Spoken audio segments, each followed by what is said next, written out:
जो है Charles Metcalfe बना। तो आइए पढ़ते हैं मेटकॉफ के बारे में। चार्ल्स मेटकॉफ जो है 1835 से 36, इसने प्रेस से नियंत्रण हटाया, इंपोर्टेंट है, इसलिए इसे भारतीय प्रेस का मुक्तिदाता भी कहा जाता है। फिर बना लॉर्ड ऑकलैंड 1836 से 42, इसके समय में प्रथम अफगान युद्ध हुआ। 1839 ईस्वी में ऑकलैंड ने कलकत्ता से दिल्ली के ग्रैंड ट्रंक रोड की मरम्मत करवाई, इंपोर्टेंट है, याद रखिएगा। नेक्स्ट है लॉर्ड ऑफलैंड या लॉर्ड ऑकलैंड के समय में भारतीय विद्यार्थी को डॉक्टरी शिक्षा हेतु विदेश जाने की अनुमति ब्रिटिश संसद ने प्रदान की, इंपोर्टेंट है, याद रखिएगा। फिर आगे है लॉर्ड एलिनबरो 1842 से 44, इसके समय 1833 ईस्वी के एक्ट के द्वारा 1843 ईस्वी में दास प्रथा को प्रतिबंधित कर दिया गया, इंपोर्टेंट है। इसके समय प्रथम आंग्ल अफगान युद्ध समाप्त हो गया था। इसने अगस्त 1843 ईस्वी में सिंध को ब्रिटिश साम्राज्य में मिला लिया। फिर बना लॉर्ड हार्डिंग, जिसका समय 1844 से 48 था। प्रथम आंग्ल सिख युद्ध किसके समय में हुआ था? तो लॉर्ड हार्डिंग के समय में हुआ था। इसने नरबली एवं सती प्रथा पर प्रतिबंध लगा दिया था। इसने उत्पाद कर से बहुत सी वस्तुओं को कर मुक्त कर दिया। कौन? तो लॉर्ड हार्डिंग ने। लॉर्ड हार्डिंग के बाद बनता है अगला गवर्नर लॉर्ड डलहौजी, जो इंपोर्टेंट है, इसका भी सारा फैक्ट याद रखना है हमको। लॉर्ड डलहौजी का समय जो है 1848 से 56 था। डलहौजी ब्रिटिश राज्य का एक सशक्त गवर्नर जनरल था, याद रखिएगा। सबसे सशक्त गवर्नर जनरल कौन था? तो लॉर्ड डलहौजी। उसकी राजनीति साम्राज्यवादी नीति पर आधारित थी। शिक्षा में सुधार के लिए वुड डिस्पैच 1854 उसकी प्रमुख देन है, इंपोर्टेंट है।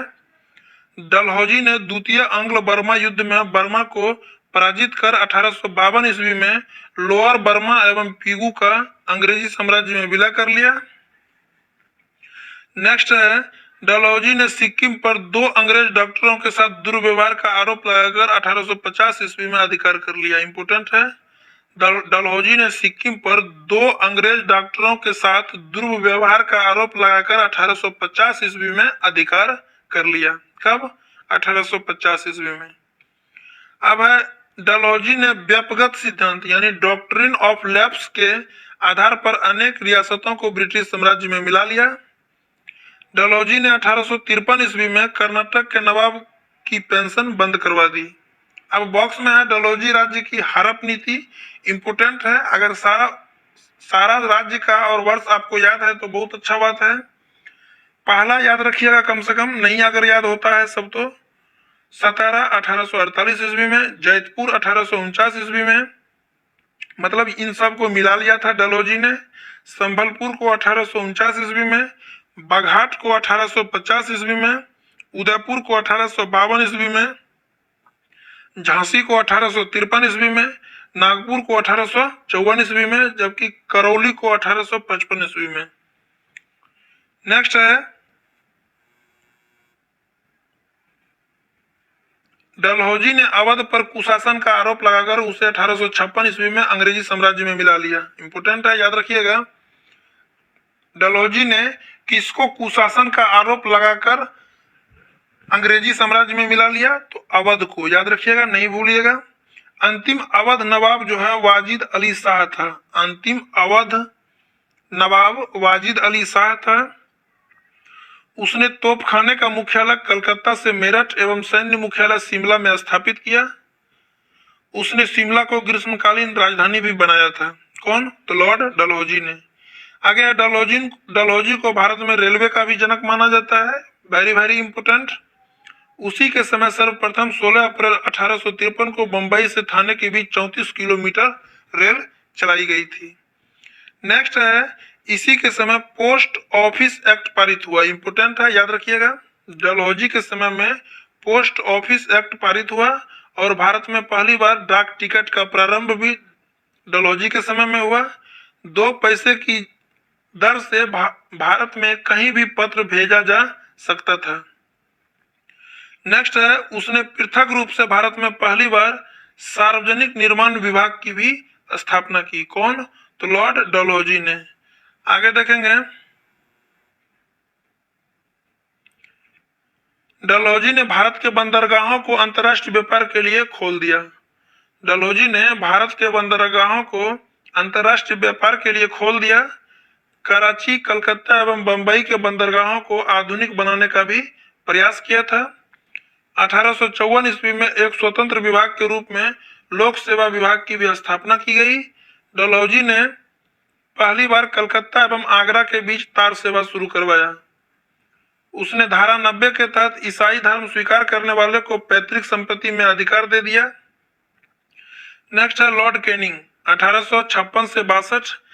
इसी के काल में 1857 ईस्वी का प्रसिद्ध विद्रोह हुआ था। आगे है यह भारत में कंपनी द्वारा नियुक्त अंतिम गवर्नर जनरल तथा ब्रिटिश सम्राट के अधीन नियुक्त भारत का प्रथम वायसराय था। कैनिंग ने ब्रिटिश अर्थशास्त्री विल्सन को भारत बुलाया। इसने 500 रुपये से अधिक आय पर आयकर लगाया और आयात पर 10% एवं निर्यात पर जो है 4% का निश्चित किया। इसके समय में इंडियन हाई कोर्ट एक्ट द्वारा बंबई, कलकत्ता एवं मद्रास में एक एक उच्च न्यायालय की स्थापना की गई। किसके समय में? तो लॉर्ड कैनिंग के समय में। नेक्स्ट है सन 1859 ईस्वी में नागरिक विधि संहिता CRPC 1860 ईस्वी में मेघालय द्वारा तैयार किया गया। भारतीय दंड संहिता IPC 1861 ईस्वी में फौजदारी विधि संहिता CRPC का निर्माण करवाया गया। 1856 में लंदन विश्वविद्यालय के मॉडल पर कोलकाता, मुंबई एवं चेन्नई विश्वविद्यालय की स्थापना की गई। किसके समय में? तो लॉर्ड कैनिंग के समय में। 1857 ईस्वी में कैनिंग के समय ही महालेखा परीक्षक पद का सृजन किया गया, जो स्वतंत्रता के बाद नियंत्रक एवं महालेखा परीक्षक कहलाए। इंपोर्टेंट है, याद रखिएगा। आगे है भारत शासन अधिनियम 1858 के तहत मुगल सम्राट पद को समाप्त कर दिया गया। मुगल सम्राट के पद को कब समाप्त कर दिया गया? तो भारत शासन अधिनियम 1858 के तहत। नेक्स्ट है कैनिंग के द्वारा व्यक्तिगत सिद्धांत यानी राज्य विलय की नीति को समाप्त कर दिया गया। 1861 ईस्वी में इंडियन काउंसिल एक्ट पारित हुआ तथा पोर्टफोलियो प्रणाली लागू की गई। अब है आगे बॉक्स में ब्रिटिश कालीन भू राजस्व व्यवस्था। आइए देखते हैं। अस्थाई बंदोबस्त है, रैयतवारी है और महलवारी है। तो अस्थाई बंदोबस्त लॉर्ड कॉर्नवालिस के समय में लागू हुआ था। रैयतवारी बंदोबस्त जो है थॉमस मुंडो और एवं रीड 1820 में, ये बिहार दरोगा में मेंस में पूछा हुआ भी है। और Mahalwari Holt, Mackenzie, Martin Bird, इन दोनों ने लागू किया था 1822 में। ये जो है बंगाल अस्थाई बंदोबस्त बंगाल, बिहार, उड़ीसा, बनारस, उत्तरी कर्नाटक में लागू हुआ था, जबकि रैयतवारी बंदोबस्त जो है बंबई, मद्रास और असम में था। जबकि महलवारी व्यवस्था जो है उत्तर प्रदेश, मध्य प्रांत तथा पंजाब में था। समस्त अंग्रेजी भारत का 19% भूमि अधिग्रहण सदैव के लिए जमींदार को मिला था। याद रखिएगा, अस्थाई बंदोबस्त जो है 19% पे था, रैयतवारी बंदोबस्त 51% पे था, जबकि महलवारी बंदोबस्त जो है 30% पे था। यहाँ से क्वेश्चन आपका बनता है कि सबसे ज्यादा यानी अधिकांश क्षेत्र पर कौन सी व्यवस्था थी? तो रैयतवारी व्यवस्था, उसके बाद महलवारी व्यवस्था और फिर अस्थाई बंदोबस्त। आगे है ब्रिटिश सरकार को राजस्व देने की जिम्मेदारी जमींदार को थी। ब्रिटिश सरकार को राजस्व देने की जिम्मेदारी किसान को थी। अस्थाई में जमींदार को, रैयतवारी में किसान को, जबकि महलवारी में गांव के मुखिया को थी। ये अगर आप किसी बड़े एग्जाम का मेंस लिखेंगे तो इस तरह आपको लिखना पड़ेगा, लेकिन अगर ऑब्जेक्टिव एग्जाम का तैयारी कर रहे हैं तो ये फैक्ट जो है इंपोर्टेंट सब आपको याद रखना है। अस्थाई बंदोबस्त जो है 10/11 भाग कंपनी का होता था, 1/11 भाग जमींदार का होता था, जबकि रैयतवारी व्यवस्था कर की दर 33% से 55% तक थी और महलवारी व्यवस्था में कर की दर जो है 60% तक थी। तो इस प्रकार आपका अस्थाई बंदोबस्त, रैयतवारी व्यवस्था और महलवारी व्यवस्था में तीनों में अंतर दिया हुआ है। तो चलिए आगे बढ़ते हैं। अब कैनिंग ने 1861 में पुलिस विभाग का गठन किया। इंपोर्टेंट है, भारतीय पुलिस अधिनियम 1862 जो है आगे बंगाल में नील विद्रोह 1859 से 60 में इसी के काल में हुआ, जिसके बाद नील आयोग का गठन 1860 ईस्वी में कर दिया गया। नेक्स्ट है, इसी के समय विधवा पुनर्विवाह अधिनियम 1856 पारित हुआ। इसी अधिनियम में धारा 15 के द्वारा विधवाओं को विवाह का वैधानिक अधिकार भी मिल गया था। यूरोपीय सेना द्वारा 1859 में श्वेत विद्रोह हुआ, याद रखिएगा, यूरोपीय सेना द्वारा 1859 में श्वेत विद्रोह हुआ।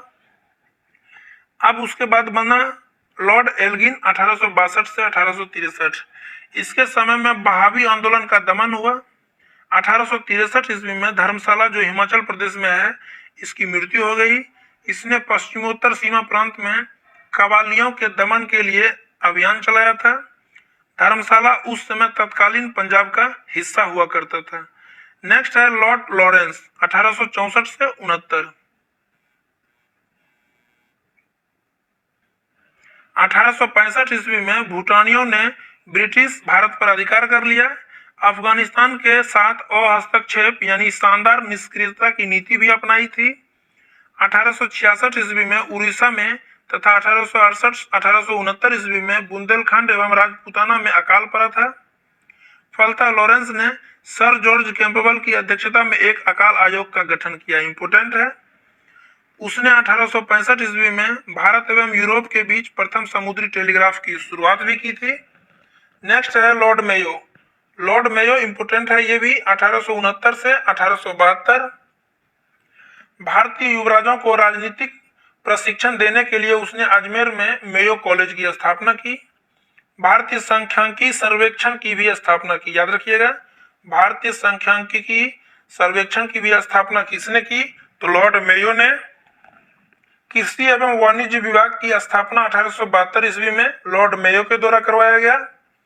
1872 ईस्वी में भारत में प्रथम जनगणना इसी के समय में हुई थी, लॉर्ड मेयो के समय में। इसको आप डबल स्टार लगा लीजिए, VVI। आगे है अंडमान द्वीप में एक अफगान ने 1872 में चाकू मारकर मेयो की हत्या कर दी। कहां पर? अंडमान द्वीप में। नेक्स्ट है आपका लॉर्ड नॉर्थब्रुक, इंपोर्टेंट है, आइए देखते हैं इसको भी। इसने आयकर को समाप्त कर दिया। इसने जो है लॉर्ड नॉर्थब्रुक ने आयकर को समाप्त कर दिया। 1875 ईस्वी में प्रिंस ऑफ वेल्स ने भारत भ्रमण किया। कब? 1875 ईस्वी में, याद रखिएगा, 1875 ईस्वी में प्रिंस ऑफ वेल्स ने भारत भ्रमण किया। इसी के समय में नेटिव मैरिज एक्ट 1872 ईस्वी में पारित हुआ। किसके समय में? लॉर्ड नॉर्थब्रुक के समय में। और अंतरजातीय विवाह को मान्यता मिल गई। इसने बड़ौदा के मल्लभराव गायकवाड़ को भ्रष्टाचार के आरोप में पदमुक्त या पदच्युत कर मद्रास भेज दिया। इसके समय पंजाब में कुका आंदोलन हुआ, ये इंपोर्टेंट है, याद रखिएगा। पंजाब में कुका आंदोलन किसके समय में हुआ था? तो लॉर्ड नॉर्थब्रुक के समय में। नेक्स्ट है लॉर्ड नॉर्थब्रुक के समय स्वेज नहर खुल जाने से भारत में ब्रिटेन की व्यापारी में वृद्धि हो गई। आगे है इसने घोषणा की, मेरा उद्देश्य करों को हटाना तथा अनावश्यक वैधानिक कार्रवाइयों को बंद करना है। यह बात किसने कहा था? तो लॉर्ड नॉर्थब्रुक ने कहा था। अब है लॉर्ड लिटन 1876 से 1880। यह एक इतिहास साहित्यकार था, जिसके कारण उसे ओवन मेरिडिथ के नाम से जाना जाता है। इंपोर्टेंट है, याद रखिएगा। ओवन मेरिडिथ के नाम से किस गवर्नर जनरल को जाना जाता है? तो लॉर्ड लिटन को। लॉर्ड लिटन पेशे से क्या था? एक साहित्यकार था। उसने 29 वस्तुओं से आयात कर हटा दिया। उसने जो है लॉर्ड लिटन ने 29 वस्तुओं से आयात कर हटा दिया। रिचर्ड स्ट्रेची की अध्यक्षता में एक अकाल आयोग 1880 की स्थापना की। किसने? तो लॉर्ड लिटन ने। आगे है उसने दिल्ली में 1 जनवरी 1877 को ब्रिटेन की महारानी विक्टोरिया को केसर ए हिंद की उपाधि से सम्मानित करने के लिए दिल्ली दरबार का आयोजन किया। दिल्ली दरबार का आयोजन किसने किया? तो लॉर्ड लिटन ने। मार्च 1878 में लिटन ने वर्नाक्यूलर प्रेस अधिनियम पारित कर भारतीय समाचार पत्रों पर कठोर प्रतिबंध लगा दिया। याद रखिएगा, वर्नाक्यूलर प्रेस अधिनियम किसने पारित किया था? तो लॉर्ड लिटन ने, नोट में है पाइनियर, याद रखिएगा, पाइनियर अखबार ने वर्नाक्यूलर प्रेस एक्ट का समर्थन किया था। आप समझिए कि भारतीय समाचार पत्रों पर कठोर प्रतिबंध लगाने का मतलब है कि अधिकांशतः समाचार पत्र इस बात से नाराज होंगे, लेकिन पाइनियर एक अखबार ने वर्नाक्यूलर प्रेस एक्ट का समर्थन किया। मतलब लॉर्ड लिटन ने जो वर्नाक्यूलर प्रेस एक्ट लगाया वो पाइनियर के द्वारा उनके नजरिए से वो सही था, ध्यान रखिएगा। आगे है लिटन के समय बंबई, मद्रास, हैदराबाद, पंजाब और मध्य भारत आदि में भयंकर अकाल पड़ा। 1878 में भारतीय सशस्त्र अधिनियम पारित हुआ। इसके तहत कोई भी व्यक्ति बिना लाइसेंस के शस्त्र धारण नहीं कर सकता था। उसने सिविल सेवा परीक्षा में प्रवेश की अधिकतम आयु 21 वर्ष से घटाकर 19 वर्ष कर दिया। याद रखिएगा, लॉर्ड लिटन ने जो है सिविल सेवा की परीक्षा की आयु जो है अधिकतम 21 वर्ष था, उसको घटाकर 19 वर्ष कर दिया। आगे है लिटन की गलती के समय द्वितीय एंग्लो अफगान युद्ध में अंग्रेजी सेना असफल रही। उसने अलीगढ़ में एक मुस्लिम एंग्लो प्राच्य महाविद्यालय की स्थापना की। किसने? तो लॉर्ड लिटन ने। लिटन के बाद लॉर्ड रिपन गवर्नर बनता है। कब? 1880 से 84 में। रिपन ने 1882 ईस्वी में वर्नाक्यूलर प्रेस एक्ट को समाप्त कर दिया। इंपोर्टेंट है, याद रखिएगा, वर्नाक्यूलर प्रेस एक्ट को किसने समाप्त किया? तो रिपन ने। लागू किसने किया? तो लिटन ने। और इस एक्ट का समर्थन किस अखबार ने किया था? तो पायनियर ने। ध्यान रखिएगा इन तीनों बातों का। आगे है उसने अस्थायी स्वशासन की शुरुआत की। अस्थायी स्वशासन की शुरुआत किसने की? तो लॉर्ड रिपन ने। लॉर्ड रिपन के अंतर्गत ग्रामीण क्षेत्रों में स्थानीय बोर्ड, ग्रामीण क्षेत्रों में जो है स्थानीय बोर्ड, जिले में जिला उप विभाग, तहसील बोर्ड एवं नगरों में नगर पालिका का गठन किया गया। रिपन के समय बंगाल में पहली बार नियमित 10 वर्षीय जनगणना का आरंभ 1881 ईस्वी में किया। तब से अब तक प्रत्येक 10 वर्ष पर नियमित जनगणना होती रही है। ध्यान रखिएगा, सर्वप्रथम जनगणना जो है वो 1872 ईस्वी में शुरू हुआ था लॉर्ड मेयो के समय में। उसके बाद 1881 में नियमित जनगणना, याद रखिएगा, नियमित जनगणना की शुरुआत कब से हुई? 1881 में लॉर्ड रिपन के समय में। रिपन द्वारा 1881 ईस्वी में प्रथम कारखाना अधिनियम लाया गया। इंपोर्टेंट है, याद रखिएगा। इसमें 7 वर्ष से कम आयु के बच्चों को काम करने पर प्रतिबंध लगा दिया। 7 से 12 के बीच के आयु के श्रमिकों के लिए 9 घंटे से अधिक काम कराया जाना प्रतिबंधित कर दिया गया। यह एक्ट चाय, कॉफी एवं नील की खेती पर लागू नहीं थी। आगे आपका याद रखिएगा, चाय, कॉफी और नील, याद रखिएगा। आगे है रिपन ने वित्तीय विकेंद्रीकरण की नीति का नियमितीकरण किया था। उसने 1882 ईस्वी में सर विलियम हंटर की अध्यक्षता में एक शैक्षणिक आयोग का भी गठन किया। इल्बर्ट विवाद 1833 से 84 में मिस्र सैन्य अभियान के मुद्दे पर मतभेद के कारण रिपन ने त्यागपत्र दे दिया। फिर से पढ़ते हैं, इल्बर्ट विवाद 1833 से 84 एवं मिस्र सैन्य अभियान में व्यय के मुद्दे पर मतभेद के कारण रिपन ने त्यागपत्र दे दिया। आगे आपका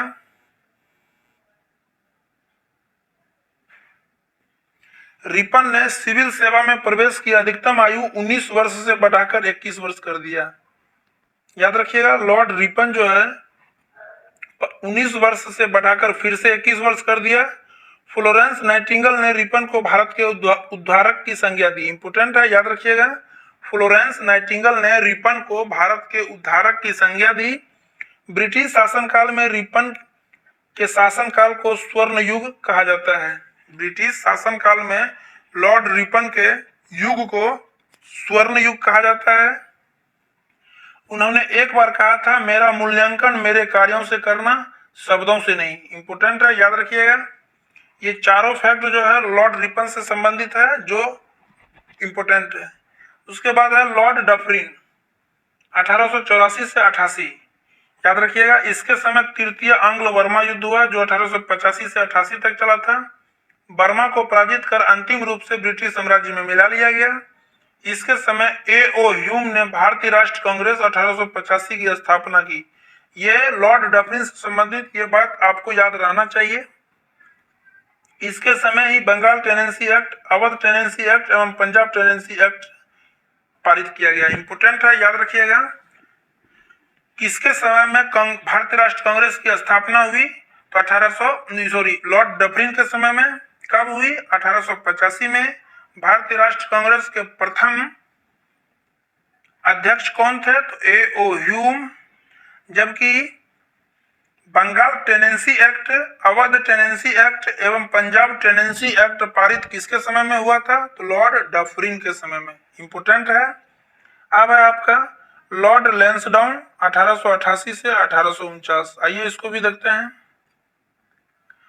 इसने सिविल सेवाओं का इंपीरियल, प्रांतीय एवं अधिनियम सेवाओं में वर्गीकरण किया। कौन? तो लॉर्ड लैंसडाउन ने।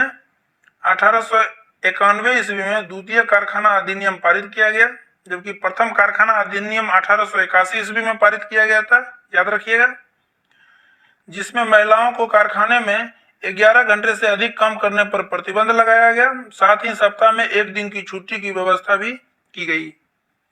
आगे है, भारत और अफगानिस्तान के बीच सीमा निर्धारण के लिए डुरंड आयोग का गठन किया गया लॉर्ड लैंसडाउन के समय में। एज ऑफ कंसेंट एक्ट 1891 द्वारा लड़की की विवाह की आयु न्यूनतम 12 वर्ष आधारित कर दी गई। नेक्स्ट है लॉर्ड एल्गिन द्वितीय 1894 से 99। एल्गिन ने भारत के विषय में कहा था, भारत को तलवार के बल पर विजित किया गया है और तलवार के बल पर ही उसकी रक्षा की जाएगी। इंपोर्टेंट है, याद रखिएगा।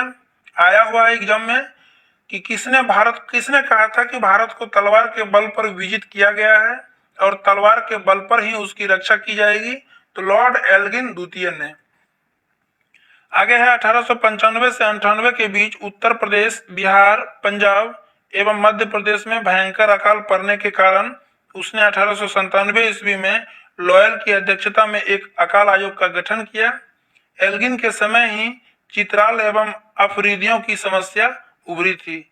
आगे है आपका पुणे में प्लेग का प्रकोप, चापेकर बंधुओं द्वारा 2 ब्रिटिश अधिकारी की हत्या कर दी गई थी। नेक्स्ट है आपका लॉर्ड कर्जन। आइए देखते हैं। इसका समय जो है 1899 से 1905 था। 1899 में कर्जन ने भारतीय टंकन और पत्र मुद्रा अधिनियम पारित कराकर अंग्रेजी स्वर्ण मुद्रा को भारत की कानूनी मुद्रा घोषित कर दिया। शासन की कार्य क्षमता के आधार पर लॉर्ड कर्जन ने रिपन द्वारा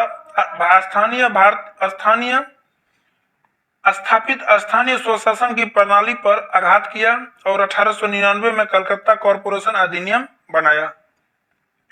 आगे आपका कर्जन ने सन 1901 ईस्वी में सर कॉलिन स्कॉट मॉन्क्रिफ की अध्यक्षता में एक सिंचाई आयोग का गठन किया एवं थॉमस रॉबर्टसन की अध्यक्षता में एक रेलवे आयोग का गठन किया। इंपोर्टेंट है, फिर से पढ़ते हैं इसको। कर्जन ने 1901 ईस्वी में सर कॉलिन स्कॉट मॉन्क्रिफ की अध्यक्षता में एक सिंचाई आयोग का गठन किया, जबकि थॉमस रॉबर्टसन की अध्यक्षता में एक रेलवे आयोग का भी गठन किया। पुलिस प्रशासन में सुधार के लिए एंड्रयू फ्रेजर की अध्यक्षता में 1902 ईस्वी में पुलिस विभाग का भी गठन किया। कौन? Lord Curzon. आगे है विश्वविद्यालय आयोग की स्थापना 1902 में तथा भारतीय विश्वविद्यालय अधिनियम पारित 1904 में किया। ये इंपोर्टेंट है, याद रखिएगा। आगे है 1904 में तिब्बत में यंग हस्बैंड मिशन भेजा। 1904 में तिब्बत में यंग हस्बैंड मिशन भेजा। कर्जन ने सर एंटी मैकडोनाल्ड की अध्यक्षता में एक अकाल आयोग का गठन किया। सैन्य अधिकारियों के प्रशिक्षण के लिए क्वेटा में एक कॉलेज की भी स्थापना लॉर्ड कर्जन के द्वारा किया गया। नेक्स्ट है कर्जन ने कृषि बैंक भी खुलवाए। कर्जन ने कृषि बैंक भी खुलवाए और कृषि इंस्पेक्टर जनरल की नियुक्ति भी की। कर्जन ने उद्योग एवं वाणिज्य विभाग की स्थापना भी किया था। प्राचीन स्मारक परीक्षण अधिनियम 1904 के द्वारा कर्जन ने भारत में पहली बार ऐतिहासिक इमारतों की सुरक्षा एवं मरम्मत की ओर ध्यान दिया। इस कार्य के लिए कर्जन ने भारतीय पुरातत्व विभाग की स्थापना भी की। आगे है, करजन के समय 1904 में सहकारी उधार समिति अधिनियम बनाया गया, जिसके द्वारा सहकारी समिति की स्थापना करके किसानों को उचित ब्याज पर रुपए कर्ज देने की व्यवस्था की गई। करजन के समय 1905 में पूसा में एक कृषि अनुसंधान केंद्र की स्थापना की गई। ये इंपोर्टेंट है, याद रखिएगा। करजन के समय 1905 ईस्वी में पूसा में एक कृषि अनुसंधान केंद्र की स्थापना की गई। करजन के समय गुप्तचर विभाग की स्थापना की गई थी। करजन के समय में किचनर परीक्षा को सैन्य प्रशिक्षण में शामिल करके सेना की युद्ध क्षमता को बढ़ाया भी गया था। करजन के समय कलकत्ता में विक्टोरिया मेमोरियल हॉल का निर्माण किया गया था। इंपोर्टेंट है सभी। फूट डालो और राज करो की नीति के तहत 1905 में लॉर्ड कर्जन ने बंग भंग यानी बंगाल विभाजन को अनिवार्य कर दिया। आगे आए, 19 जुलाई 1905 ईस्वी को बंगाल विभाजन के निर्णय की घोषणा शिमला में की गई। इंपोर्टेंट है, याद रखिएगा कि बंगाल विभाजन के निर्णय की घोषणा कहां की गई, तो शिमला में। सितंबर 1905 में उसे सम्राट ने भी स्वीकृति दे दी, जबकि 16 अक्टूबर 1905 को बंगाल विभाजन की योजना लागू कर दी गई। याद रखिएगा आप ये डेट, 16 अक्टूबर 1905 को पूर्ण रूप से बंगाल में ये लागू हो गया था। आगे है आपका, गवर्नर जनरल की कार्यकारिणी के सैनिक सदस्यों के अधिकारों के प्रश्न पर करजन का प्रधान सेनापति किचनर थे से मतभेद हो गया, जिसमें भारत सचिव ने किचनर का पक्ष लिया, जिसमें असंतुष्ट होकर अगस्त 1905 में लॉर्ड कर्जन ने त्यागपत्र दे दिया। आइए फिर से पढ़ते हैं इसको। गवर्नर जनरल की कार्यकारिणी के सैन्य सदस्य के अधिकारों के प्रश्न पर कर्जन का प्रधान सेनापति किचनर से मतभेद हो गया, जिसमें भारत सचिव ने किचनर का पक्ष लिया था। इससे असंतुष्ट होकर अगस्त 1905 में लॉर्ड कर्जन ने त्यागपत्र दे दिया। लॉर्ड कर्जन के बाद लॉर्ड मिंटो द्वितीय गवर्नर बना, जिसका समय 1905 से 1910 था। लॉर्ड मिंटो के कार्यकाल में मुस्लिम लीग की स्थापना 1906 में ढाका में हुई। इंपोर्टेंट है, याद रखिएगा। मुस्लिम लीग की स्थापना किसके समय में हुई थी, तो लॉर्ड मिंटो द्वितीय के समय में। कहां पर, तो ढाका में। कब हुआ था, तो 1906 में। मुस्लिम लीग के नेतृत्व करने वाले आगा खां एवं सलीमुल्लाह खां थे। आगे आपका, इसी के समय में 1907 ईस्वी में आंग्ल एवं रूसी प्रतिनिधियों के बीच बैठक के बाद दोनों के मध्य सभी मतभेद सुलझे गए। लॉर्ड मिंटो द्वितीय के समय 1907 ईस्वी में सूरत अधिवेशन में कांग्रेस का विभाजन हुआ। इंपोर्टेंट है, याद रखिएगा। मुसलमानों के लिए अलग निर्वाचन व्यवस्था को मार्ले मिंटो सुधार अधिनियम 1909 के द्वारा किया गया।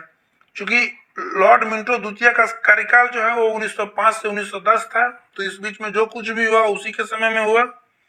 आगे है लॉर्ड हार्डिंग द्वितीय। लॉर्ड मिंटो द्वितीय के बाद लॉर्ड हार्डिंग द्वितीय गवर्नर बनता है। इसका समय जो है 1910 से 1916 था।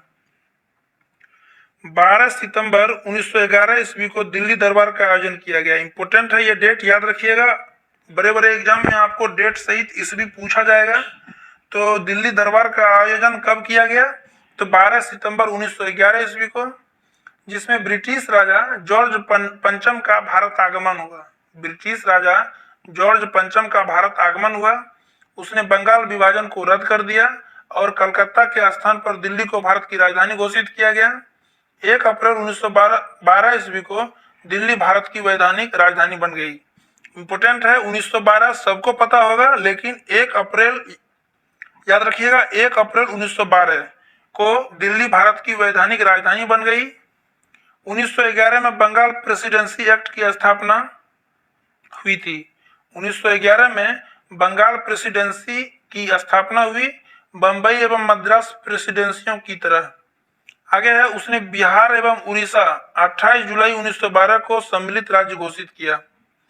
नेक्स्ट है, इसी के समय यानी लॉर्ड हार्डिंग द्वितीय के समय में 23 सितंबर 1912 ईस्वी को दिल्ली में प्रवेश करते समय हार्डिंग पर रास बिहारी बोस एवं साथियों ने बम फेंक दिया। इस कांड में भाई बाल मुकुंद को फांसी की सजा दी गई। इंपोर्टेंट है, याद रखिएगा, ये नहीं भूलिएगा।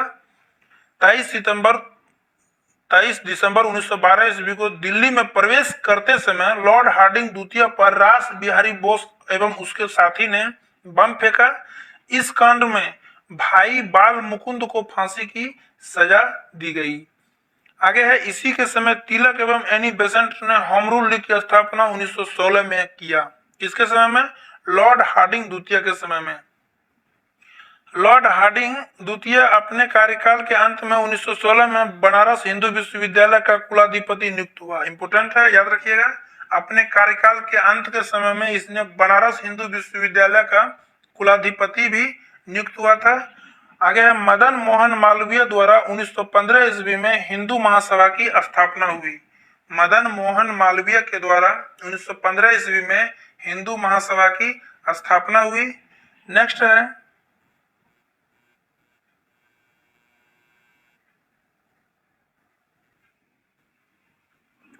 इसको फिर से पढ़ लेते हैं। हार्डिंग अपने कार्यकाल के अंत में 1916 में बनारस हिंदू विश्वविद्यालय के कुलाधिपति भी नियुक्त हुए थे। मदन मोहन मालवीय द्वारा 1915 में हिंदू महासभा की स्थापना हुई थी। इसी के समय फिरोज शाह मेहता ने बॉम्बे क्रॉनिकल एवं गणेश शंकर विद्यार्थी ने प्रताप का प्रकाशन किया। इंपोर्टेंट है, फिरोज शाह मेहता ने बॉम्बे क्रॉनिकल एवं गणेश शंकर विद्यार्थी ने प्रताप का प्रकाशन किया। अब है लॉर्ड चेम्सफोर्ड 1916 से 1921। कांग्रेस का लखनऊ अधिवेशन 1916 में हुआ था। कांग्रेस का एकीकरण हुआ और मुस्लिम लीग के साथ समझौता हुआ था। अब है आपका आगे, दक्षिण अफ्रीका से स्वदेश वापसी के उपरांत गांधी जी ने साबरमती आश्रम की स्थापना 1916 में किया। याद रखिएगा, इंपोर्टेंट है, क्योंकि बराबर बच्चे कंफ्यूज करते हैं कि साबरमती आश्रम की स्थापना कब हुआ था। 1915, 16, 17, इन 3 ऑप्शन में बराबर कंफ्यूज करते हैं, तो आपको याद रखना है 1916 में किया था। खैरा सत्याग्रह 1918 में हुआ था। अहमदाबाद में सत्याग्रह 1918 में हुआ था, याद रखिएगा। आगे है,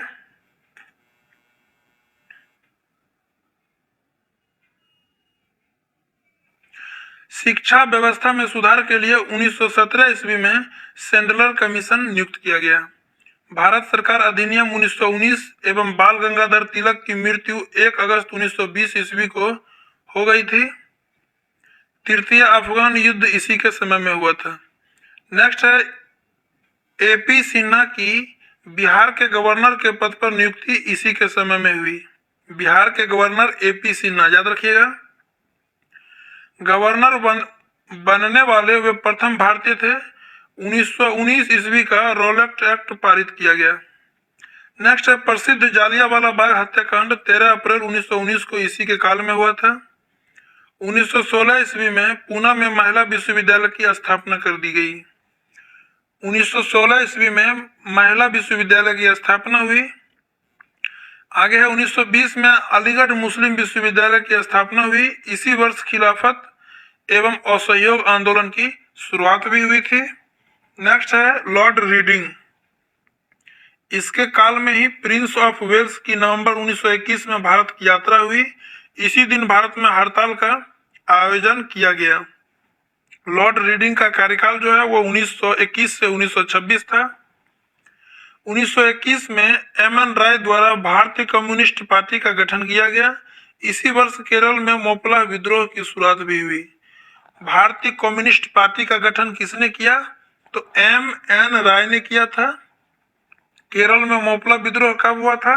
तो 1921 ईस्वी में। आगे है 1910 ईस्वी के प्रेस एक्ट एवं 1919 ईस्वी के रॉलेट एक्ट की वापसी हुई। नेक्स्ट है 5 फरवरी 1922 ईस्वी यानी चौरी चौरा कांड गोरखपुर 21 अंग्रेज सिपाही मारे जाने के बाद महात्मा गांधी ने असहयोग आंदोलन वापस ले लिया। 1923 ईस्वी में आईसीएस की परीक्षा दिल्ली एवं लंदन दोनों जगह कराने का निर्णय लिया गया। इंपोर्टेंट है। फौजदारी कानून संशोधन अधिनियम तथा कपास पर उत्पाद शुल्क की समाप्ति कर दी गई। नेक्स्ट है मुल्तान, अमृतसर, दिल्ली, अलीगढ़ एवं कलकत्ता में भीषण सांप्रदायिक दंगे हुए। मुल्तान, अमृतसर, दिल्ली, अलीगढ़ एवं कलकत्ता में। नेक्स्ट है सी आर दास तथा मोतीलाल नेहरू द्वारा स्वराज पार्टी की स्थापना 1923 में की गई। सी आर दास और मोतीलाल नेहरू के द्वारा स्वराज पार्टी की स्थापना 1923 ईस्वी में कर दी गई। भारत में 1922 ईस्वी में इलाहाबाद में सिविल सेवा परीक्षा की शुरुआत हुई। इंपोर्टेंट है, याद रखिएगा। भारत में 1922 ईस्वी में इलाहाबाद में सिविल सेवा परीक्षा की शुरुआत हुई। नेक्स्ट है 9 अगस्त 1925 ईस्वी को क्रांतिकारी ने काकोरी कांड को अंजाम दिया। 9 अगस्त 1925 ईस्वी को क्रांतिकारियों ने काकोरी कांड को अंजाम दिया। जो इम्पोर्टेंट है उसको हम 1 से 2 बार पढ़ देते हैं। ऐसे हम कोशिश करते हैं कि वीडियो ज्यादा लंबा ना हो। फिर भी एक बार में अगर आप सबको कंप्लीट आधुनिक भारत याद ना हो या फिर माइंड में ना रहे तो आप वीडियो को 1 से 2 बार इवन 3 बार भी देखें। निश्चित रूप से आपका आधुनिक भारत कंप्लीट हो जाएगा। और अगर आप इस बुक से आधुनिक भारत या कोई भी सब्जेक्ट इस बुक से कंप्लीट कर लेते हैं तो गारंटी हम नहीं लेंगे, लेकिन इतना जरूर कहेंगे कि आपको लुसेंट या फिर क्राउन से ज्यादा कंटेंट इस बुक में रहने के कारण पॉसिबिलिटी है कि एग्जाम में क्वेश्चंस नहीं छूटे। आगे है रीडिंग के समय में 1922 ईस्वी में विश्व भारती विश्वविद्यालय ने कार्य करना आरंभ किया। रीडिंग के समय में ही 1922 ईस्वी में। नेक्स्ट है दिसंबर 1926 ईस्वी में आर्य समाजी राष्ट्रवादी नेता स्वामी श्रद्धानंद की हत्या कर दी गई। 11 दिसंबर 1926 को लोक सेवा आयोग की स्थापना हुई। इंपोर्टेंट है, याद रखिएगा। लोक सेवा आयोग की स्थापना कब हुई? तो 11 दिसंबर 1926 ईस्वी को। अब है लॉर्ड रीडिंग के बाद लॉर्ड इरविन। इसका समय जो है वो 1926 से 1931 था। देशी रियासतों के संबंध में 1927 ईस्वी में हार्ट्रॉक बटलर समिति की नियुक्ति की गई। आगे all India states police conference का आयोजन दिसंबर 1927 ईस्वी में हुआ। इरविन के समय 3 फरवरी 1928 ईस्वी को साइमन कमीशन भारत आया था। किसके समय में? लॉर्ड इरविन के समय में। कांग्रेस के लाहौर अधिवेशन 1929 ईस्वी में पूर्ण स्वराज की घोषणा की गई। नेक्स्ट है लॉर्ड इरविन के समय में लाहौर जेल में जतिन दास ने 13 जुलाई 1929 को भूख हड़ताल शुरू की और भूख हड़ताल के 64वें दिन, याद रखिएगा ये दिन इंपोर्टेंट है, 64वें दिन 13 दिसंबर 1929 ईस्वी को उनकी मृत्यु हो गई। भूख हड़ताल का कारण भारतीय एवं अंग्रेजी कैदियों के बीच व्यवहार में किया जाने वाला भेदभाव था। आगे है लाला लाजपत राय की मृत्यु के बदले में भारतीय चरमपंथियों द्वारा दिल्ली के असेंबली हॉल में 1929 ईस्वी में बम फेंका गया। नेक्स्ट है 1929 ईस्वी में इरविन द्वारा दीपावली घोषणा। 1929 द्वारा इरविन द्वारा दीपावली की घोषणा की गई। 26 जनवरी 1930 को देश में पहला स्वतंत्रता दिवस आयोजन हुआ। 26 जनवरी 1930 को, इंपोर्टेंट है, याद रखिएगा। आगे है 12 नवंबर 1930 ईस्वी के लंदन में प्रथम गोलमेज सम्मेलन हुआ। 1930 में प्रथम, 1931 में दूसरा और 1932 में तीसरा हुआ था। लेकिन अगर आप बड़े एग्जाम का तैयारी कर रहे हैं तो आपको डेट पूरा याद रखना है। तो 26 जनवरी 1930 को देश में पहला स्वतंत्रता दिवस का आयोजन हुआ। 12 नवंबर 1930 ईस्वी के लंदन में प्रथम गोलमेज सम्मेलन हुआ।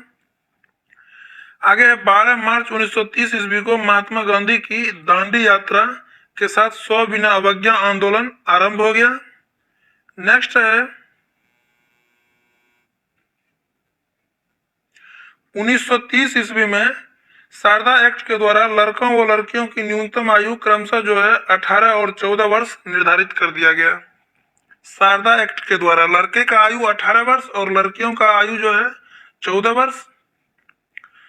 5 मार्च 1931 ईस्वी को दिल्ली में गांधी इरविन समझौता हुआ और गांधी ने 100 बिना अवज्ञा आंदोलन स्थगित कर दिया।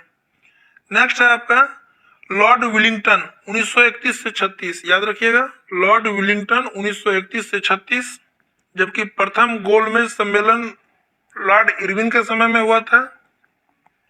द्वितीय और तृतीय लॉर्ड वेलिंगटन के समय में। चलिए देखते हैं इसको भी आगे। 7 दिसंबर से 1 दिसंबर 1931 ईस्वी तक द्वितीय गोलमेज सम्मेलन 7 सितंबर से 1 दिसंबर 1931 ईस्वी तक द्वितीय गोलमेज सम्मेलन का आयोजन हुआ।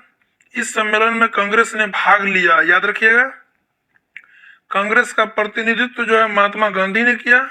दूसरे गोलमेज सम्मेलन की असफलता के बाद महात्मा गांधी ने 3 जनवरी 1932 को दोबारा स्वविना अवज्ञा आंदोलन शुरू कर दिया। याद रखिएगा, दोबारा स्वविना अवज्ञा आंदोलन कब शुरू किया गया? तो 3 जनवरी 1932 ईस्वी को। नेक्स्ट है, लॉर्ड वेलिंगटन ने कांग्रेस के बंबई अधिवेशन 1815 ईस्वी में हिस्सा लिया। इस अधिवेशन की अध्यक्षता जो है सर सत्येंद्र प्रसन्न सिन्हा ने की थी। आगे है,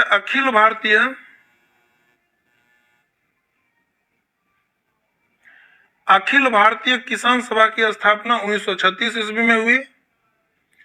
इसके तहत पहले ही 1934 ईस्वी में जयप्रकाश नारायण एवं आचार्य नरेंद्र देव द्वारा कांग्रेस समाजवादी पार्टी की स्थापना हुई थी। फिर उसके बाद बना लॉर्ड लिनलिथगो 1936 से 44। 1937 ईस्वी में पहली बार कांग्रेस ने चुनाव में भाग लिया, इंपोर्टेंट है, याद रखिएगा। और 11 में से 7 प्रांतों में सरकार बनाया। नेक्स्ट है, 1 सितंबर 1939 ईस्वी को द्वितीय विश्व युद्ध आरंभ हुआ। ब्रिटिश सरकार ने भारतीयों से बिना पूछे भारत का युद्ध में शामिल कर लिया। फलतः प्रांतीय कांग्रेसी मंत्रिमंडलों ने 15 नवंबर 1939 को इस्तीफा दे दिया। नेक्स्ट है, 1939 में सुभाष चंद्र बोस का कांग्रेस से त्यागपत्र तथा 1939 में ही फॉरवर्ड ब्लॉक की नामक नई पार्टी की स्थापना हुई। आगे है, 1939 में सुभाष चंद्र बोस का कांग्रेस से त्यागपत्र और फॉरवर्ड ब्लॉक नाम की नई पार्टी की स्थापना कर दी गई। 1941 ईस्वी में सुभाष चंद्र बोस का भारत से पलायन एवं आजाद हिंद फौज की स्थापना करना। मुस्लिम लीग ने कांग्रेस मंत्रिमंडलों के त्यागपत्र को मुक्ति दिवस यानी 22 दिसंबर 1939 के रूप में मनाया गया। 1940 ईस्वी में मुस्लिम लीग के लाहौर अधिवेशन में पहली बार पाकिस्तान की मांग की गई। 1940 ईस्वी में मुस्लिम लीग के लाहौर अधिवेशन में पहली बार पाकिस्तान की मांग की गई। आगे है, लिनलिथगो ने कांग्रेस से द्वितीय विश्व युद्ध में सहयोग पाने के लिए 8 अगस्त को अगस्त प्रस्ताव की घोषणा की। फिर से पढ़ते हैं, लिनलिथगो ने कांग्रेस से द्वितीय विश्व युद्ध से सहयोग पाने के लिए 8 अगस्त को अगस्त प्रस्ताव की घोषणा की। 17 अगस्त 1940 को गांधी जी के द्वारा पवनार आश्रम से व्यक्तिगत सत्याग्रह आरंभ किया गया। आचार्य विनोबा भावे प्रथम सत्याग्रही थे, जबकि दूसरे सत्याग्रही जवाहरलाल नेहरू थे। आगे है, 1942 में क्रिप्स मिशन भारत आया, इंपोर्टेंट है। क्रिप्स मिशन जो है 1942 ईस्वी में भारत आया। गांधी जी ने क्रिप्स प्रस्तावों को पोस्ट डेटेड चेक कहा। लिनलिथगो के कार्यकाल में भारत में 8 अगस्त 1942 को अगस्त क्रांति और भारत छोड़ो आंदोलन प्रारंभ हुआ, इंपोर्टेंट है। लिनलिथगो के कार्यकाल में भारत में 8 अगस्त 1942 को अगस्त क्रांति और भारत छोड़ो आंदोलन प्रारंभ हुआ। 1943 में बंगाल में भयंकर अकाल पड़ा, इंपोर्टेंट है, याद रखिएगा। 1943 में बंगाल में भयंकर अकाल पड़ा था। आगे मुस्लिम लीग ने अपने कराची अधिवेशन 1944 में अंग्रेजों को बांटो एवं वापस जाओ का नारा दिया। बांटो और वापस जाओ का नारा किसने दिया? मुस्लिम लीग ने, कराची अधिवेशन में, इंपोर्टेंट है, याद रखिएगा इसको। आगे है फिर लॉर्ड वेवेल 1943 से 1947। शिक्षा सुधार के लिए सर्जेंट योजना 1944 की घोषणा की गई। कांग्रेस एवं लोग के मध्य विद्यमान राजनीतिक गतिरोध के समाधान के लिए 14 जून 1945 ईस्वी वेवेल योजना प्रस्तुत की तथा 25 जून 1945 को शिमला सम्मेलन का आयोजन किया गया, जबकि शिमला समझौता 1972 को हुआ। यह शिमला सम्मेलन है जो 25 जून 1945 को हुआ। आगे देखेंगे, वायसराय नेक्स्ट है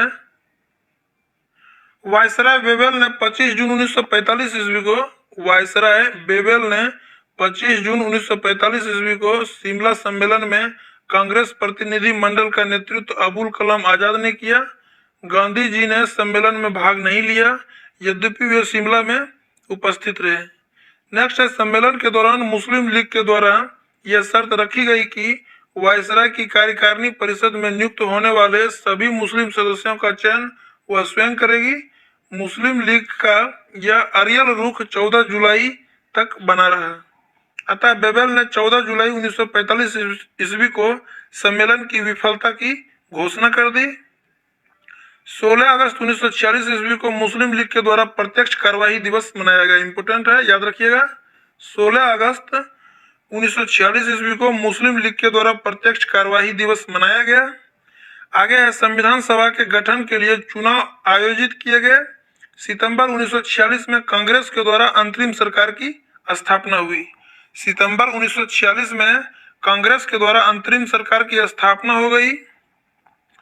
1946 ईस्वी में कैबिनेट मिशन का भारत में आगमन हुआ। इंपोर्टेंट है, याद रखिएगा। कैबिनेट मिशन का भारत में आगमन कब हुआ? तो 1946 ईस्वी में। इस मिशन में शामिल सदस्य थे स्टेफोर्ड क्रिप्स, एबी अलेक्जेंडर और पैंथिक लॉरेंस। आगे है आपका, इसने इनके काल में नवंबर 1945 ईस्वी में आजाद हिंद फौज के सैनिकों पर लाल किले में मुकदमा चला। इंपोर्टेंट है, याद रखिएगा। आजाद हिंद फौज के सैनिकों पर कहां पर मुकदमा चला था? तो लाल किले में। कब? 1945 ईस्वी में। नेक्स्ट है 20 फरवरी 1947 को ब्रिटिश प्रधानमंत्री एटली ने हाउस ऑफ कॉमन्स में घोषणा किया कि अंग्रेज जून 1948 से पहले भारत को छोड़ देंगे। नेक्स्ट है लॉर्ड माउंटबेटन, मार्च 1947 से जून 1948। लॉर्ड माउंटबेटन ब्रिटिश भारत का अंतिम गवर्नर जनरल एवं वायसराय था। स्वतंत्र भारत का प्रथम गवर्नर जनरल भी था। 3 जून 1947 को माउंटबेटन योजना घोषित हुई, जिसमें भारत विभाजन की रूपरेखा तैयार की गई थी। 4 जुलाई 1947 ईस्वी को ब्रिटिश संसद में क्लेमेंट एटली के द्वारा भारतीय स्वतंत्रता की विधेयक प्रस्तुत किया गया। इस विधेयक में भारत और पाकिस्तान 2 स्वतंत्र राष्ट्रों के निर्माण की घोषणा की। ठीक 14 दिन बाद यानी 18 जुलाई 1947 को ब्रिटिश संसद ने भारतीय स्वतंत्रता अधिनियम पारित किया। स्वतंत्र भारत के प्रथम भारतीय एवं अंतिम गवर्नर जनरल चक्रवर्ती राजगोपालाचारी थे। इसी को सी राजगोपालाचारी भी बोलते हैं। तो इस प्रकार आपका 5 टॉपिक खत्म हो गया। अब होगा छठा टॉपिक, आधुनिक भारत, ब्रिटिश भारत का आर्थिक इतिहास। आइए इसको भी देखते हैं।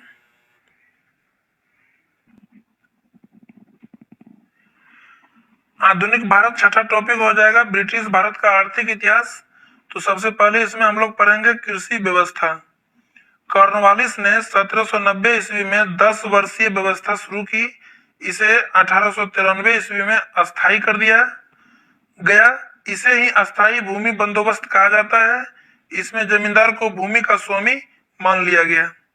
नेक्स्ट है 1793 ईस्वी में रेगुलेशन के तहत एक सूर्यास्त का कानून पारित किया गया।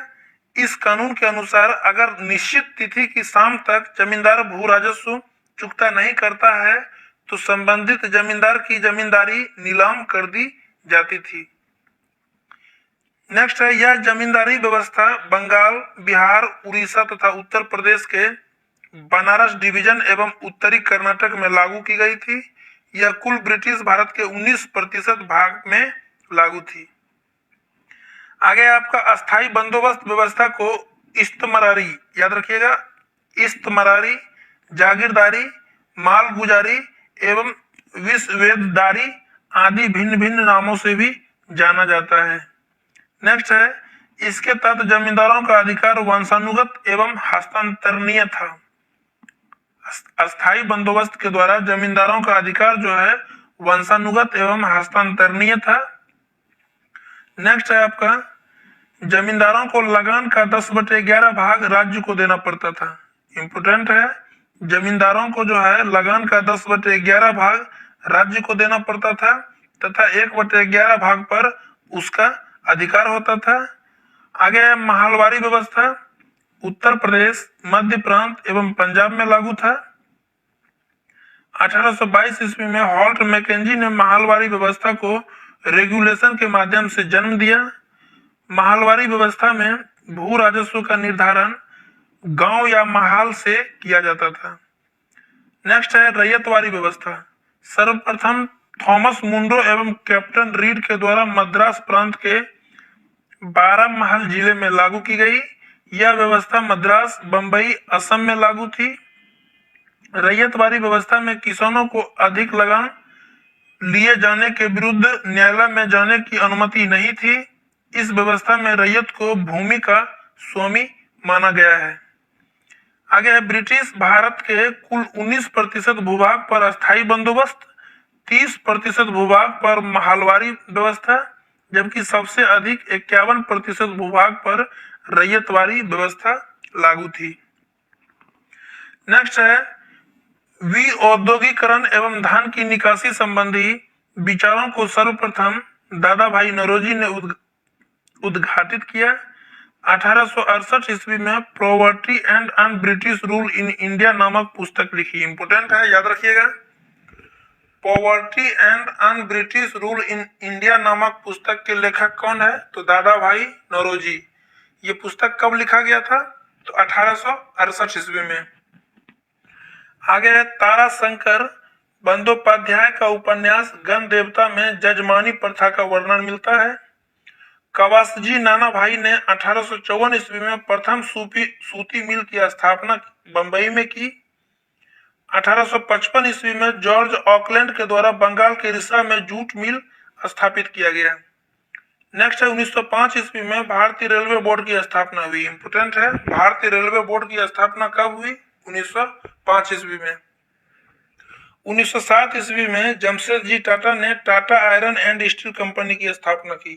याद रखिएगा, 1907 ईस्वी में जमशेदजी टाटा ने Tata iron and steel company की स्थापना की। जल विद्युत की शुरुआत 1898 ईस्वी में दार्जिलिंग शहर को रोशनी प्रदान करने के लिए की गई, जबकि 1916 ईस्वी में राजस्थान के बूंदी में पोर्टलैंड सीमेंट का उत्पादन शुरू हुआ। आगे 1854 ईस्वी में कलकत्ता से रानीगंज, जो रानीगंज पश्चिम बंगाल में है, के बीच दूसरी रेल लाइन स्थापित की गई। नेक्स्ट है आपका एकवर्त समिति के सुझाव पर। इंपोर्टेंट है, याद रखिएगा ये समिति। एकवर्त समिति के सुझाव पर 1925 ईस्वी में रेल बजट को आम बजट से अलग कर दिया गया। उसी वर्ष दो निजी कंपनियां यानी ईस्ट इंडिया रेलवे एवं ग्रेट इंडियन पेंसुलर रेलवे की स्थापना हुई। याद रखिएगा 1924-25 में, एग्जैक्ट डाटा इसमें कहीं कहीं 1924 है, तो ध्यान रखिएगा 1924-25 में रेल बजट को आम बजट से अलग कर दिया गया। हालांकि 2017 में फिर से दोनों को मिला लिया। याद रखिएगा। आगे है 1950 ईस्वी में भारतीय रेलवे का राष्ट्रीयकरण हुआ। इंपोर्टेंट है, अच्छा यहाँ दिया हुआ है, नोट में दिया हुआ है 2017 से रेल बजट को पुनः आम बजट में शामिल कर दिया गया है। आगे है आपका ब्रिटिश कालीन भू राजस्व व्यवस्था। आइए इसको भी देखते हैं। एक ही बात है, सब घुमा घुमा के एक जगह ऊपर भी पढ़े ये सब, फिर नीचे भी है, तो पढ़ने में रिवीजन के व्यू से इम्पोर्टेंट है और अच्छा भी है कि कम से कम रिवीजन हो रहा है। अस्थाई बंदोबस्त है, रैयतवारी है, महलवारी है। अस्थाई बंदोबस्त लॉर्ड कर्नवालिस 1793 में, रैयतवारी बंदोबस्त थॉमस मुंड्रो और कर्नल रीड 1822 में, जबकि हॉल्ट मैकेंजी एवं मार्टिन बर्ड 1822 में महलवारी व्यवस्था को लागू किया था। किस किस प्रांत में था? तो अस्थाई बंदोबस्त जो है बंगाल, बिहार, उत्तर प्रदेश के बनारस, उत्तरी कर्नाटक में था, जबकि रैयतवारी व्यवस्था बंबई, मद्रास और असम में था, और महलवारी व्यवस्था जो है उत्तर प्रदेश, मध्य प्रांत और पंजाब में था। और कितना क्षेत्र में था? तो अस्थाई बंदोबस्त जो है वो 19% क्षेत्र में फैला हुआ था। रैयतवारी बंदोबस्त वो 51% क्षेत्र में था, जबकि महलवारी बंदोबस्त जो रेस्ट बच गया यानी 30% क्षेत्र में फैला हुआ था। आगे है आपका, इसी में भूमि अधिग्रहण सदैव के लिए जमींदारों को दिया जाता था। भूमि का मालिक किसान होता था, ये इंपोर्टेंट है ये सब। और भूमि पर गांव के अधिकार या मुखिया का अधिकार हुआ करता था। ब्रिटिश सरकार को राजस्व देने को जिम्मेदारी जमींदार को थी, जबकि ब्रिटिश सरकार को राजस्व देने की जिम्मेदारी इसमें रैयतवारी में किसान को थी, और महलवारी में ब्रिटिश सरकार को राजस्व देने की जिम्मेदारी समस्त गांव के मुखिया को था। कर की दर जो है 33 से 35% थी, और रैयतवारी में, जबकि महलवारी में कर की दर जो है 60% तक थी। आगे है रैयतवारी व्यवस्था का प्रभाव, तो इसको भी देखते हैं। प्रारंभिक अर्थव्यवस्था का विघटन, कृषकों की दरिद्रता, पुराने जमींदारों की तबाही एवं नए जमींदारों का उदय, कृषि का वाणिज्यीकरण। नेक्स्ट टॉपिक है हम लोगों का 7वां, शिक्षा। तो आइए इसको भी देखते हैं। 1813 के चार्टर एक्ट के द्वारा भारत में शिक्षा के लिए 1 लाख रुपए का प्रावधान किया गया। कब? 1813 के चार्टर एक्ट में शिक्षा के माध्यम को लेकर आंग्ल प्राच्य विवाद आरंभ हुआ, जिसके कारण शुरुआती दौर में यह रकम खर्च नहीं की जा सकी। नेक्स्ट है 1813 के चार्टर एक्ट के द्वारा 1 लाख रुपए विद्यासागर साहित्य पुनरुद्धार एवं विज्ञान के आरंभ एवं उन्नति के लिए दिया गया। फिर नेक्स्ट है 1835 ईस्वी में लॉर्ड मैकाले द्वारा प्रस्तुत स्मरण पत्र भारत में आधुनिक शिक्षा का आधार बना। इसके साथ ही आंग्ल प्राच्य विवाद भी समाप्त हो गया। आगे है आपका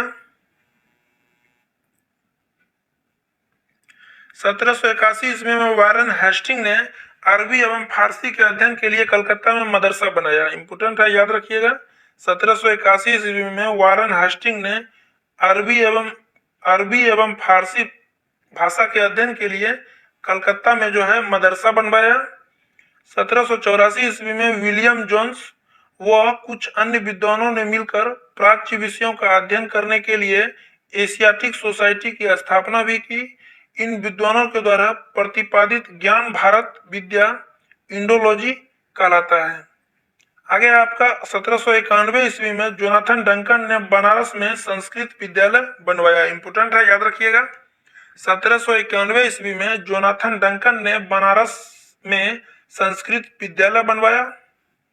शिक्षा के अधोमुखी निस्यंदन सिद्धांत, the theory of downward filtration का प्रतिपादन लॉर्ड मैकाले के द्वारा किया गया।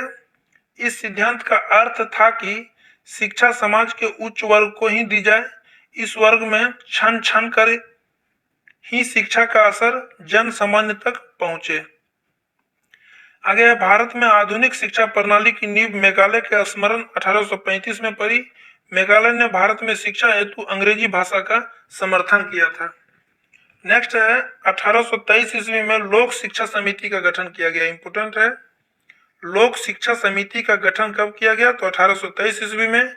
1913 ईस्वी में प्रत्येक प्रांत में एक एक विश्वविद्यालय खोलने की घोषणा की गई।